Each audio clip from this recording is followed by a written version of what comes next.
என்னுடைய சித்தறிவு கட்டியவரை இங்கே சொல்கிறேன், உடம்ப போட்டு வருத்தி புழிஞ்சு 6 பேக் பண்ணவன் யார் இருக்காங்க?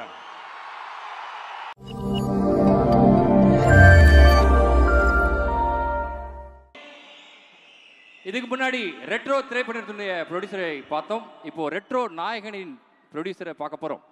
சிவகுமார் சார், நான் சொன்ன அவர் பிடிக்கல போடுறீங்க, நீங்கள் கொஞ்சம் டீச்சராக சொல்லிடுங்க சார்.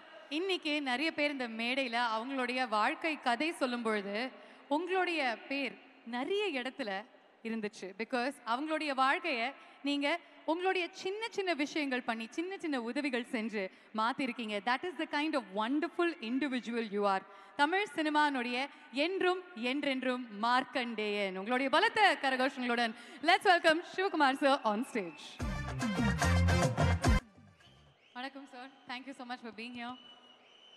ஒரு 2 வார்த்தைகள் இந்த சந்தோஷமான தருணத்தில். ரொம்பவும் சந்தோஷமாக இருக்குது, அளவில்லாத சந்தோஷமாக இருக்குது. ரெட்ரோ ஹீரோ கார்த்திக் சுப்ராஜ், சந்தோஷ் நாராயணன் இவங்க தயாரிப்பில் உருவான இந்த படம் மாபெரும் வெற்றி பெற வேண்டும் என்று முதல்லையே என்னுடைய வாழ்த்துக்களை தெரிவிச்சுக்கிறேன். சூர்யாவுக்கு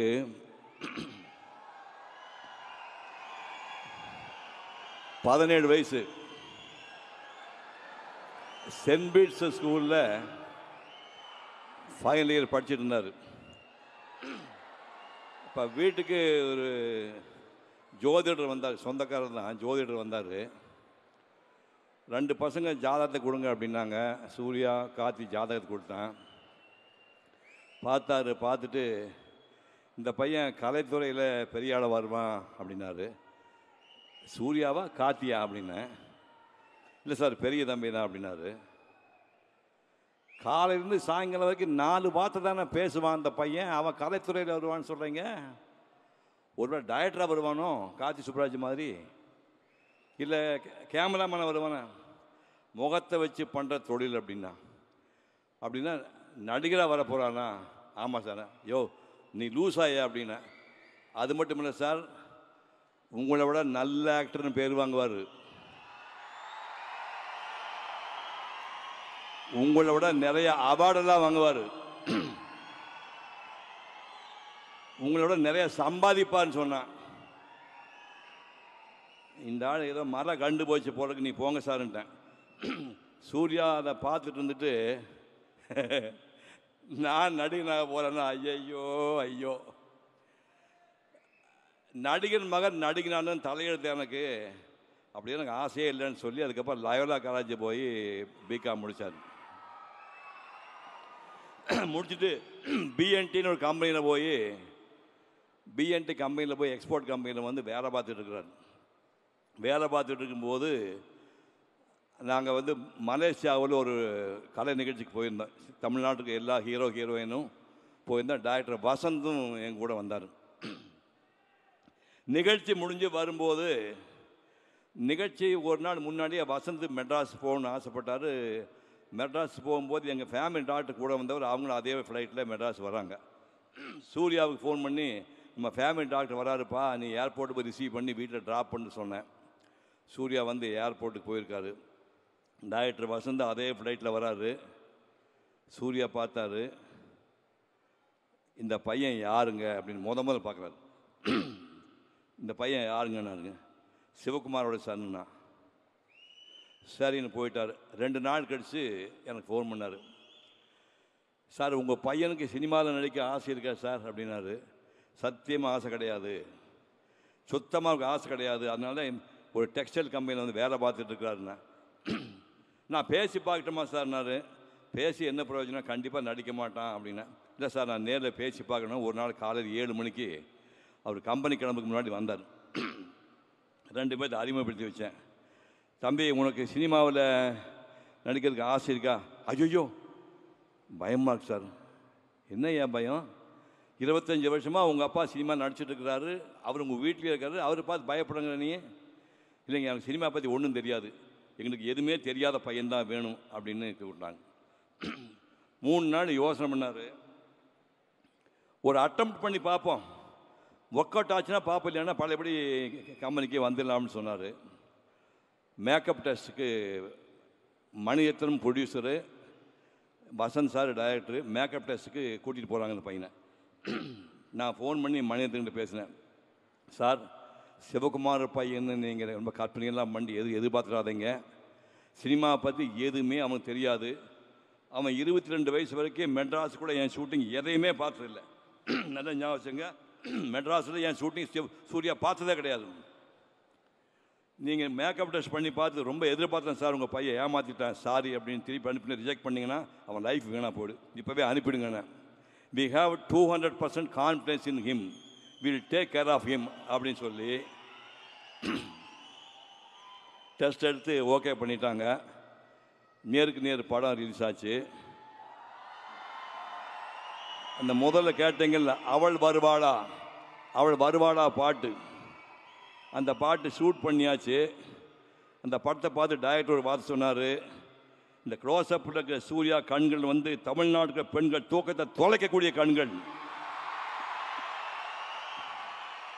டேய், இந்த கண்கள் தமிழ்நாட்டு பெண்கள் தூக்கத்தை கலைக்க போகுதுடான்னு சொன்னார். அப்படி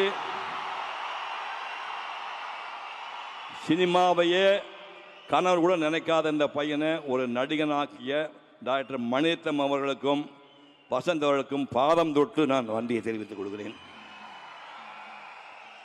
அதுக்கப்புறம் ஒரு 2 படம் சரியாக போகல, ஏன்னா அவருக்கு ஒன்றுமே தெரியாதில்லை.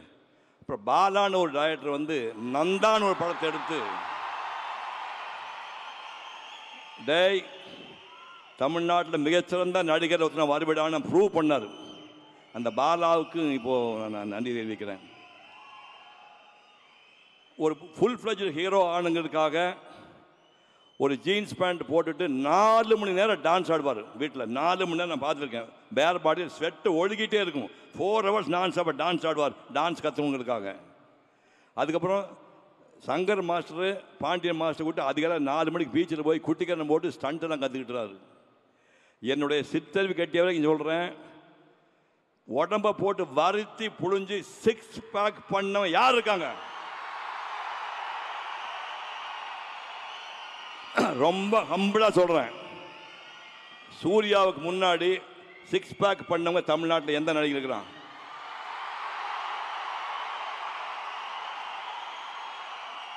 இல்லை, அதுக்கு அப்புறம் யாரா பண்ணியிருக்காங்களா? கார்த்தி பண்ணியிருக்கானா? சார் 6 பேக்னு ஒன்று இருக்கின்றதே எனக்கு அவரை பார்த்து தான் சார் தெரியும். பட் அந்த மாதிரி உடம்பை போட்டு வளர்த்துறது தப்புன்னு அதுக்கப்புறம் இவர் எச்சரிக்கை பண்ணார். இந்த மாதிரியெல்லாம் பண்ணி இப்போ 28 வருஷம் ஆகுது. இவர் ஒரு மகத்தான் நடிகனாக உருவாக்கி அத்தனை டைரக்டர்களுக்கும், கார்த்தி சுப்ராஜ் உட்பட அத்தனை தயாரிப்பாளர்களுக்கும் மனப்பூர்வமான நன்றியை தெரிவிக்கின்றேன். இந்த ரெட் ரோஸ் படம் மாபெரும் வெற்றி பெற உங்கள் பேராதரவு வேண்டும் என்று கேட்டு விடைபெறுகின்றேன். நன்றி, வணக்கம். Thank you sir. அப்படியே நீங்க கொஞ்சம் நிக்கணும் அங்க, பிகாஸ் கார்த்திக் சுப்பராஜ் அவர்களுடைய அப்பாக்கும் இந்த ரெட்ரோ படம் ரொம்பவே ஸ்பெஷல். கஜராஜ் சார், உங்களை அன்புடன் மேடைக்கு அழைக்கின்றோம். இவர் 100 படத்தில் நடிச்சாங்க, எனக்கு சுத்தமாகவே தெரியாது. நான் 20 வருஷமா சினிமாவே பார்க்கல. எனக்கு தெரியாமல் இந்த மாதிரி நடிச்சிருக்கிறாரு. 100 படமாக ஆயிடுச்சுன்னா ஷாக்கிங்காக இருக்குயா. Century போட்டுறாரு sir. 100 படங்களை நடிச்சதுக்காகவும் இப்படி அற்புதமான ஒரு மகனை பெற்று இயக்குநராகிறதுக்காகவும் உங்களுக்கு மனப்பூர்வமான வாழ்த்துக்களை தெரிவித்து இந்த பரிசு கொடுக்கின்றேன். அனைவருக்கும் வணக்கம். சினிமாவின் லெஜண்ட்ஸ் இங்கே இருக்காங்க, சிவகுமார் சாரும் நாசர் சாருக்கும். அவங்களுக்கு முன்னாடி நான் என்ன பேசுகிறேன்னு எனக்கு தெரியல. எனக்கு இந்த மேடையில் இதான் ஃபஸ்ட்டு டைம் எவ்வளோ பெரிய மேடையில் நான் நிற்கிறது. அதற்கு என்னை பெற்ற இறைவனாகிய எங்கள் அம்மா அப்பாவிற்கு நன்றி தெரிவிச்சுக்கிறேன். அவங்க தான் எனக்கு முதல் கடவுள். எங்கள் அம்மா அப்பா தான் எனக்கு முதல் கடவுள். அவங்களுக்கு நன்றியை தெரிவிச்சுக்கிறேன். அடுத்து நான் இந்த 100 படம் நடிக்கிறதுக்கு எனக்கு முதல் படத்தில் வாய்ப்பு கொடுத்த என் மகன் கார்த்திக் சுப்பராஜுக்கு நன்றி தெரிவிக்கிறேன். முதல் படம் பீஸா, 100வது படம் ரெட்ரோ. ஆமாம், இந்த ரெட்ரோவில் எனக்கு என்ன ஸ்பெஷல்னா, சிவகுமார் சார் என் அன்பு செல்வன் சூர்யா சார் அவர் கூட நடித்தது வந்து உண்மையிலே எனக்கு மிகப்பெரிய விஷயம். அவரை பற்றி எல்லாருமே பெருமையாக சொல்லிட்டாங்க. அவர் அகரம் ஃபவுண்டேஷன் மூலமாக எத்தனையோ பேர் பயனடைஞ்சிருக்காங்க. ஸோ அவரை மாதிரி வாழணுன்றது எல்லாருடைய விருப்பமாக இருக்கணும். பட் வாழ்வது ரொம்ப கஷ்டம், அவர் மாதிரி வாழ்வது. அவர் கூட நடித்தது எனக்கு மிக பெருமையாக இருக்குது. அவருக்கு வாய்ப்பு கொடுத்த கார்த்திக் சுப்பராஜ் என் பையனுக்கு மீண்டும் ஒரு முறை நன்றி தெரிவிச்சுக்கிறேன். அவர் எல்லாரையுமே கேர் எடுத்துக்குவார். சூர்யா சார், ஒரு சின்ன விஷயம் சொல்கிறேன். ஷூட்டிங் அப்போ ஒரு போட் சீனு, அந்த போட் சீனில் ஜோஜி ஜார்ஜ் அவர் உட்கார்ந்துருக்காரு. காற்றடிக்குது, அந்த அந்தமான் ஐலண்டில் காற்றடிக்குது. அந்த போட் அப்படியே நகழும் போது எல்லோரும் பார்த்துக்கிட்டு இருக்கோம். சூர்யா சார் ஓடி போய் அந்த கைத்தை பிடிச்சி இழுக்கிறாரு. அது உண்மையிலே அன்றைக்கி நான் பார்க்கும் பொழுது அவர் எவ்வளோ தூரம் அவர் கோ ஆர்டிஸ்ட்கிட்ட அவங்களுடைய கேர் எடுத்துக்கிறாருன்றதை அன்றைக்கி நான் பார்த்தேன் நான். ஸோ அவருக்கு மிகப்பெரிய நன்றி. அவர் கூட நடித்ததுக்கு நான் மிக பெருமை அடைகிறேன். நன்றி. இந்த படம் மிகப்பெரிய வெற்றி அடைய மீண்டும் ஒரு முறை என்னை படைத்த இறைவனாகிய எங்கள் அம்பாவிடம் வேண்டிக் கொள்கிறேன்.